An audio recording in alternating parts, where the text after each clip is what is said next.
মানুষ স্বপ্নে পড়ে যাওয়ার অনুভব করে কেন? ইপনিক জার এক্সপ্লেইনড। আপনি কি কখনো ঘুমাতে যাওয়ার সময় হঠাৎ চমকে উঠেছেন? মনে হয়েছে আপনি কোথাও থেকে পড়ে যাচ্ছেন? চোখ খুলতেই দেখলেন আপনি বিছানায়, কিন্তু বুক ধড়ফড় করছে। আজ জানবো মানুষ স্বপ্নে পড়ে যাওয়ার অনুভব করে কেন। এর পিছনে লুকানো আছে এক আশ্চর্যজনক বৈজ্ঞানিক রহস্য। এই অনুভূতির নাম কি? বিজ্ঞানীরা একে বলেন ইপনিক জার্ক বা স্লিপ স্টার্ট। এটি কোনো রোগ নয়। প্রায় 70% মানুষ জীবনে অন্তত একবার এই অভিজ্ঞতার মধ্যে দিয়ে যায়।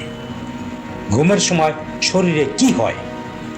ঘুমাতে যাওয়ার সময় মস্তিষ্ক ধীরে ধীরে শান্ত হয়, পেশি ঢিলে হয়ে যায়, হৃদস্পন্দন কমে যায়, শ্বাস প্রশ্বাস ধীর হয়। কিন্তু হঠাৎ করে মস্তিষ্ক ভুল সংকেত পাঠায়।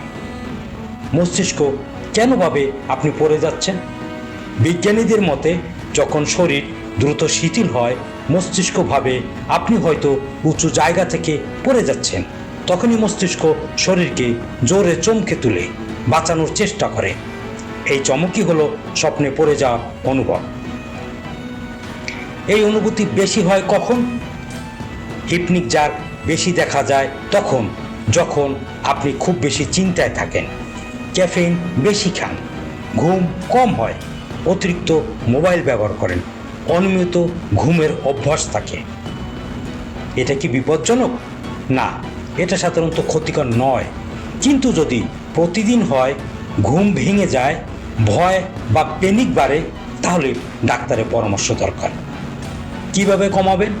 এই অভ্যাস কমাতে নিয়মিত ঘুমান, ঘুমের আগে মোবাইল কমান, চা কফি এড়িয়ে চলুন, ঘুমানোর আগে শ্বাস ব্যায়াম করুন, তাহলে অনেকটা কমে যাবে। এখন আপনি জানেন স্বপ্নে পড়ে যাওয়ার অনুভূতি ভয়ের কিছু নাই। এটা শুধু মস্তিষ্কের ভুল বোঝাবুঝি। ভিডিওটি ভালো লাগলে লাইক দিন, সাবস্ক্রাইব করুন। ইনফো ওয়ার্ল্ড বাংলা 24 এর সাথে থাকুন, কারণ জ্ঞানই আমাদের আসল শক্তি। ধন্যবাদ।